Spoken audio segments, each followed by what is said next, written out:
देखिए, आप सभी लोग जो है ना, कृषि विभाग के तकनीकी कार्मिक हैं। और कृषि विभाग का मतलब होता है किसानों के साथ कुछ अच्छा किया जाना, खेती के साथ कुछ नया किया जाना, खेती के साथ ऐसा कुछ हो कि किसान मुझको नमस्कार करे, किसान मुझसे खुश रहे। जब हम सारे किसानों को खुश रखने की बात सोचते हैं तो फिर ध्यान रखना, योजनाओं के माध्यम से मैं सारे किसानों को खुश नहीं कर सकता। लेकिन ज्ञान एक ऐसा हथियार है, ज्ञान एक ऐसा इनपुट है जिसके द्वारा मैं अपने क्षेत्र के, अपने ज़िले के, अपने ब्लॉक के, अपने तहसील के हर किसान को खुश कर सकता हूँ। और ज्ञान से बड़ा कोई निवेश भी नहीं है खेती में। तो आज का जो विषय है, आज का विषय ये है कि हमारा किसान जो भी फसल बोता है उस फसल में रोग और कीट बहुत लगते हैं।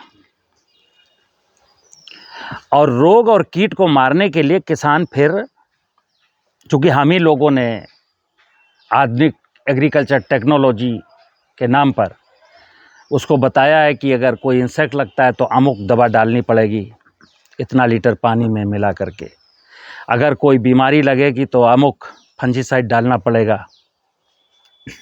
अब आप कल्पना करना, मैं आपको एक सरल बात बताता हूँ। बीमारी कहाँ है? बीमारी है खेत में, बीमारी हमारे नेचर में, बीमारी हमारी बायोडाइवर्सिटी में। कीट फसल में नहीं है, कीट है मेरे खेत में, कीट है हमारे नेचर में।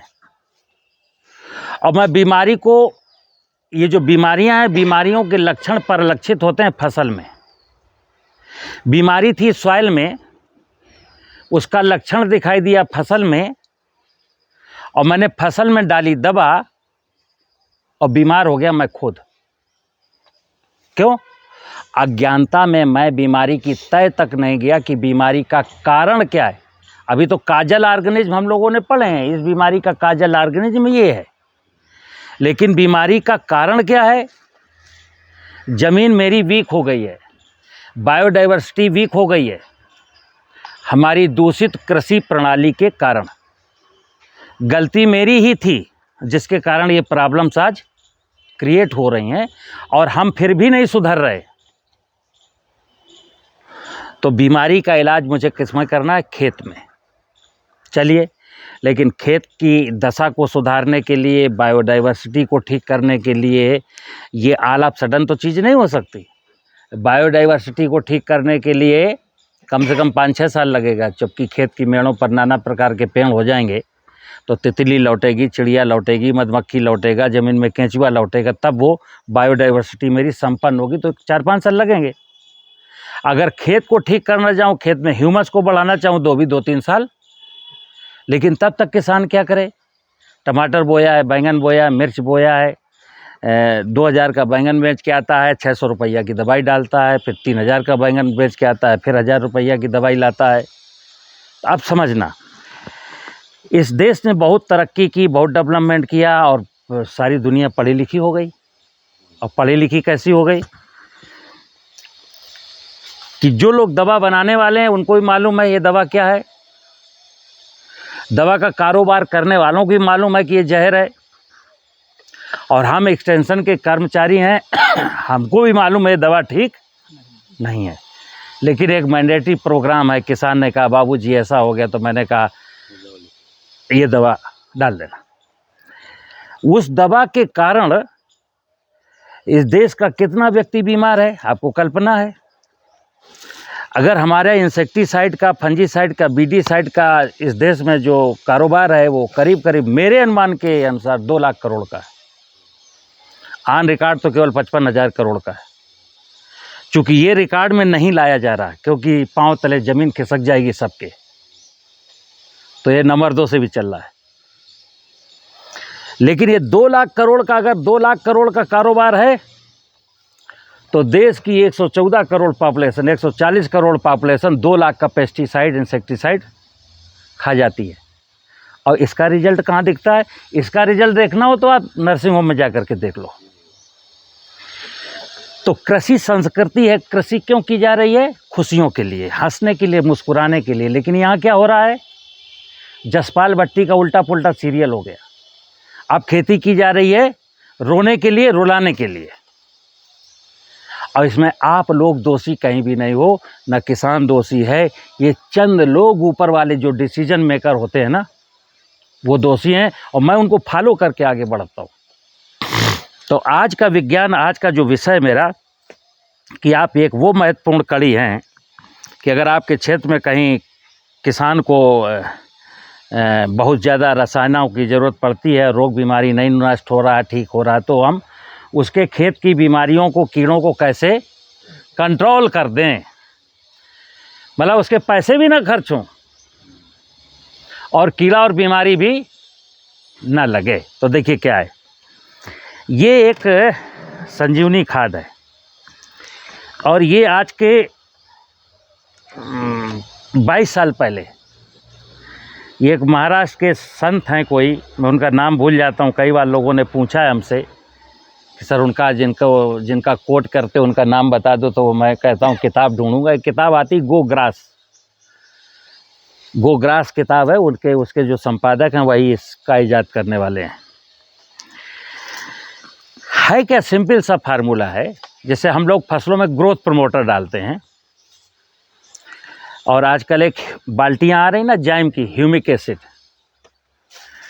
तो एक ग्रोथ प्रमोटर है, एक ह्यूमिक एसिड है, एक फंजीसाइड है, एक इंसेक्टिसाइड है।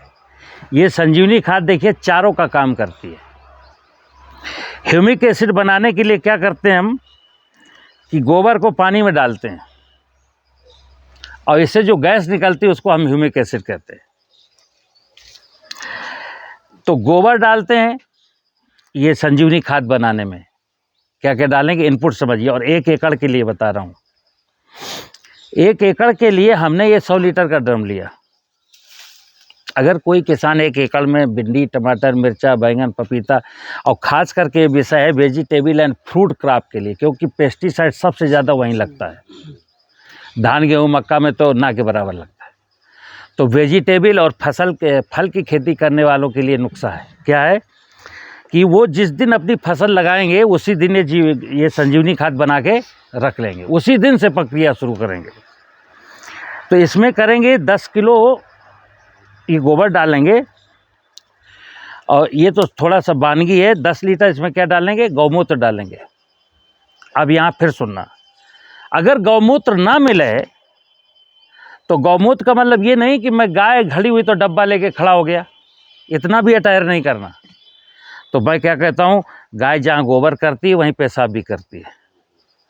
पेशाब में जो पानी का अंश है वो इवेपोरेट हो जाता है। गौमूत्र में जो सॉलिड अंश थे वो ज़मीन में, गोबर में मिले हुए हैं। तो हम फिर 20 किलो गोबर ले लेंगे। मतलब ऐसा नहीं कि मैंने कहा गौमूत्र चाहिए, गोबर चाहिए, वो बेचारा परेशान है, बाबूजी गोबर मिल गया, नीम की पत्ती मिल गई, ये मिल गया, बाबूजी गैया जो है ना, बस हम काम में बिजी रहते हैं, जब गैया खड़ी होती है तो पेशाब इकट्ठा ही नहीं हो रहा। नो, डोंट वरी, हटा दो, गौमूत्र को बाईपास करो, गोबर की मात्रा आप 2 गुना डाल दो। तो इस ड्रम में मैंने गोबर डाला। यदि गौमूत्र है तो डालिए, बहुत अच्छा है, ठीक है ना। अगर नहीं है तो टेंशन मत करिए।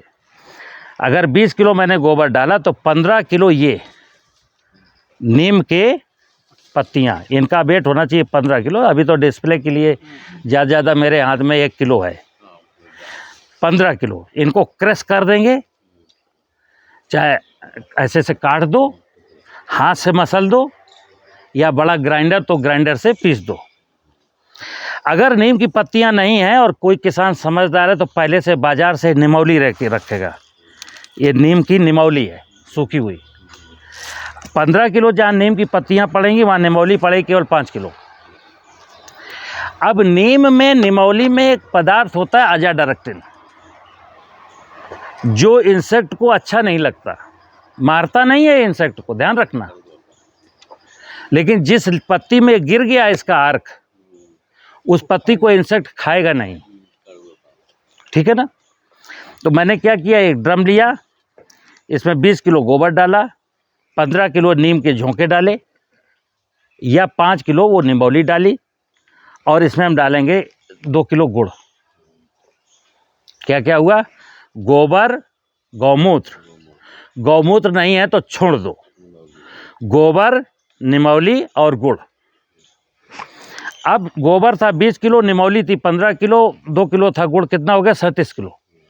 37 लीटर डालेंगे पानी और इसको डंडे से हिला देंगे और धूप में रख देंगे, ढकेंगे नहीं। क्या होगा, ये गुड़ जो है वो फर्मेंटेशन की क्रिया करेगा और ये पदार्थ पूरा सड़ेगा, डिकम्पोज होगा, फर्मेंटेट होगा। इससे कुछ रस रसायन बनेंगे, रस रसायन। ये काष्ठ, आयुर्वेद जब होता है तो काष्ठ औषधि है, नीम डायरेक्ट काष्ठ है, गोबर डायरेक्ट काष्ठ है, लेकिन जब ये टूटता है, आपस में क्रिया करता है, तो रस रसायन बनते हैं। तो इसमें कौन कौन से रस बने, एक तो ह्यूमिक एसिड बना जो ग्रोथ प्रमोटर का काम करेगा। जिस वेजिटेबल में आप इसको स्प्रे करेंगे तो वो पत्तियों में, फूलों में चमक आएगी। दूसरा, ये जो नीम या निम्बौली का अंश है, जो पत्तियों में पेस्ट हो गया, वो बाहर से अगर कोई कीड़ा आ रहा है आपके खेत में, तो कीड़ा बैठ के जैसे पत्ती में अपना माउथ पार्ट्स लगाएगा, उसको टेस्ट अच्छा नहीं लगेगा, तो कहेगा चलो हटाओ, इसका खेत की फसल खाने लायक माइग्रेट कर जाएगा। दूसरा, जो बीमारी, एरोबिक बीमारी, हवा से फैलने वाली बीमारी, वो नहीं आएंगी, क्योंकि इसमें कुछ एरोबिक माइक्रोब्स भी डेवलप हो चुके हैं जो पत्ती में ऊपर हैं। अगर कोई निगेटिव पैथोजन कहीं से हवा के माध्यम से आता है तो इस पत्ती में जो पेस्ट हुआ, जो पॉजिटिव पैथोजन है, उसको ख़त्म कर देगा। लेकिन इसका प्रयोग कैसे करना है, जो ये बन गया करीब 70 लीटर, इसको मुझे छान करके स्प्रे करना है। तो ये जो 70 लीटर, अगर मैं इसको हिलाऊं और डब्बे से निकालूं और कोई मार्किन के कपड़े से ऐसे सोचूं कि ऐसे ढक करके इसको छानूंगा, तो छनेगा नहीं। छनने के लिए फिर हाथ से हिलाते रहो, मतलब घंटों का काम है। तो मैं क्या कहता हूँ, ये जब 70 लीटर बन गया तो ये 3 स्प्रे करेगा इससे, एक फसल में 3 स्प्रे। अब देखो, वेजिटेबल की खेती, जिस मान लो टमाटर की खेती कर रहा हो, टमाटर में उसको मालूम है 20 स्प्रे करने पड़ेंगे, तो फिर कम से कम संजीवनी खाद के 10 स्प्रे करे। बीमारी और कीड़ा आने के पहले करे, प्रिकॉशन में करे, प्रिकॉशनली करना है। कोई बीमारी आ जाएगी, कीड़ा आ जाएगा, तो संजीवनी कुछ नहीं कर पाएगी। तो इसलिए जैसे वो पेस्टिसाइड डालता रहता है, वैसे इसका स्प्रे करता रहेगा, तो कोई कीड़ा बीमारी उसके खेत में नहीं आएगी। अब करना कैसे है, जैसे एक ये तो मैंने बताया 3 स्प्रे करा देगा, तो 70 लीटर बन गया। तो 70 लीटर का मतलब है कि इससे 22 लीटर इसको हिलाएगा और 22 लीटर एक दूसरे 100 लीटर के ड्रम में डाल देगा, उसमें 80 लीटर पानी होगा। संजीवनी का स्प्रे जब भी करेंगे तो 1:4 के अनुपात में करेंगे, 1 अनुपात संजीवनी होगी, 4 हिस्सा पानी होगा। तो मैंने बोला, एक दूसरा मैंने 100 लीटर का ड्रम लिया, उसमें 80 लीटर पानी भर दिया और इसको हिला करके इसका जो पेस्ट था वो मैंने 22 लीटर इसमें डाल दिया और फिर डंडे से हिला दिया। तो यहाँ देखना, यहाँ रस रसायन, पानी में जो इसके रस रसायन बन चुके हैं वो मेरे मतलब के हैं। जो गोबर का अंश है, जो नीम की पत्ती का अंश है, वो मेरे मतलब का नहीं है। डंडे से हिला दिया, थोड़ी देर बाद देखेंगे कि 80% सॉलिड पार्टिकल ज़मीन में नीचे ड्रम में बैठ जाएंगे। तो इसके ऊपर मैंने नली नाली या डब्बे से धीरे से पानी को निथार लिया और इसको एक बार बारकिन के कपड़े से छान देंगे तो मशीन से स्प्रे करने लायक हो जाएगा। तीसरा स्प्रे जब कर देंगे फिर दोबारा यही बना लेंगे। ठंड के सीज़न में इसको बनने में, फर्मेंटेट होने में लगते हैं 15 दिन और गर्मी के सीज़न में इसको 7 दिन में बन जाता है। डब्बा ये हमेशा धूप में रखा रहेगा। ये बनाया इसलिए जाना है, 2-3 चीज़ें हैं। नंबर 1, आज की तारीख में कहा जाता है किसान को उसकी उपज बढ़ानी है, मतलब आय दोगुनी करनी है। तो आय दोगुनी का मतलब हुआ कि अगर वेजिटेबल फ्रूट्स वाला किसान अपनी कास्ट ऑफ कल्टीवेशन नहीं घटाएगा तो उसकी आमदनी तो एक तो बेचारा जो 30-40 हज़ार का प्रति एकड़ किसान ये यूज कर रहा था, उसकी वो बचत हो जाए तो आपको धन्यवाद करेगा कि नहीं करेगा? नंबर 1। नंबर 2, इस किसान का जो उपज खाएगा, जो भी कंज्यूमर होगा, वो भी आपका शुक्रिया अदा करेगा। डायरेक्ट नहीं जानता, लेकिन इनडायरेक्ट सही, उसका भी आपको रिजल्ट मिलेगा। ये इंसेक्टिसाइड डाल करके जो बायोडाइवर्सिटी नष्ट हो रही थी मेरी, परमात्मा की माया, परमात्मा भी आपसे खुश होगा। और सबसे बड़ी बात यह है कि आपको एक ज्ञान हुआ और आप थोड़ा सा हल्के हो गए। आपको भी एक बार लगेगा कि मैं भी एक आदमी हूँ जो किसी काम का हूँ, मैं भी एक व्यक्ति हूँ जो किसी काम का हूँ। क्योंकि मित्र, ये मैं फिर बता दूँ, हम सारे लोग देखिए पेस्टिसाइड और इंसेक्टिसाइड और वीडीसाइड का प्रचार भी करते हैं और हमको कोई कमीशन भी नहीं मिलता। मैं तो ऐसे समझो जैसे कृषि का डॉक्टर हूँ, तो अपनी प्रतिष्ठा के लिए, अपना नॉलेज दिखाने के लिए, किसी किसान ने कहा बाबूजी मेरी खेत में बीमारी है, डोंट वरी, डाइथेनियम 45 ले लेना, बावेस्टिन मिला देना, हाँ पानी के साथ स्प्रे कर देना। मैं सोचता हूँ बहुत बड़ा डॉक्टर हूँ, लेकिन मैंने किया क्या है? मैंने बहुत गड़बड़ कर दिया। चूँकि मैं लोगों के स्वास्थ्य के साथ खेल रहा हूँ और अपने भी स्वास्थ्य के साथ खेल रहा हूँ। आप तो सब्जी नहीं उगाते ना घर में, अभी तो भिंडी, टमाटर, मूली और शिमला मिर्च खरीद के लाते हो ना। स्वाद आता है? कोई स्वाद नहीं। उसको खा करके आप मुस्कुराते हो? अस्पताल तो कोई ना कोई जाता ही है। आप ये बताओ यार, एक पढ़ा लिखा व्यक्ति, एग्रीकल्चर का जो जानकारी जिसको है, वो ऐसा काम आज करने लगा, जाने अनजाने, अज्ञानता में कह लो, जो कुछ भी कह लो, हम ऐसा काम करने लगे कि मैंने किसान का भी नुकसान कराया 40,000 रुपये का, मैंने प्रकृति की व्यवस्था का भी नाश किया, और उस खेत का बैंगन, टमाटर, मूली, घुइयाँ जिसने भी खाया वो भी बीमार हुआ, और बाज़ार से हम भी लेने गए, हमने भी वही खाया और मैं भी बीमार हुआ। कृषि, खेती बीमार होने के लिए नहीं की जाती, ना किसी को बीमार करने के लिए की जाती है। खेती की जाती है कि सर्वे भवन्तु सुखिनः, सर्वे सन्तु निरामया, सर्वे भद्राणि पश्यन्तु मा कश्चित् दुःखभाग् भवेत्। हे परमात्मा, इस दुनिया में मैं कामना करता हूँ कि तेरी प्रत्येक इकाई इस भूमंडल पर विचरण करने वाली सभी निरोगी हों और सभी स्वस्थ हों, सभी का जीवन सुखमय बीते। तो ये संजीवनी खाद है। सिंपल, एक ड्रम लेना है, 80 लीटर पानी, मतलब जितने मटेरियल उसी के अनुपात में पानी भरना है। गर्मियों में 7 दिन में बन जाएगा, ठंड में 15 दिन में बन जाएगा। और इसका 1/3 एक बार 22 या 23 लीटर जो भी बनता हो, उसको 80 लीटर पानी में मिलाना है और ऐसे हिला करके रसायन उसके पानी में घुल जाएंगे और फिर इसका क्रॉप में स्प्रे करना है। ये कीड़ा नहीं मारती, ये बीमारी को नष्ट नहीं करता, ये कीड़ा और बीमारी फसल में आने नहीं देता। अब अगर ऐसा आप किसान को समझाते हो और ऐसा किसान कर लेता है, तो जिस किसान के आपने 30, 35, 40 हज़ार रुपये बचा दिए, तो जब उसके यहाँ जाओगे, नमस्ते करोगे, तो कहेगा बाबूजी जरा 1 किलो भिंडी लेते जाइए। नहीं देगा? वो तो अब भी देता है। जब आप उसका नुकसान करवा देते तब भी देता है बेचारा, लेकिन अभी देता है कि तुमको भी बीमार कर देगा वो, तब देगा। तो वो खा करके मैं, तो जैसा बोएंगे अन्न, जैसा खाएंगे अन्न, वैसा बनेगा मन, और जो बोएंगे वही काटेंगे। तो केमिकल अगर बो रहे हैं तो केमिकल हमको काटना पड़ेगा, और अगर इस तरीके के कोई पदार्थ बोएंगे तो उससे मुझे भोजन शुद्ध मिलेगा, हेल्दी मिलेगा। नमस्कार।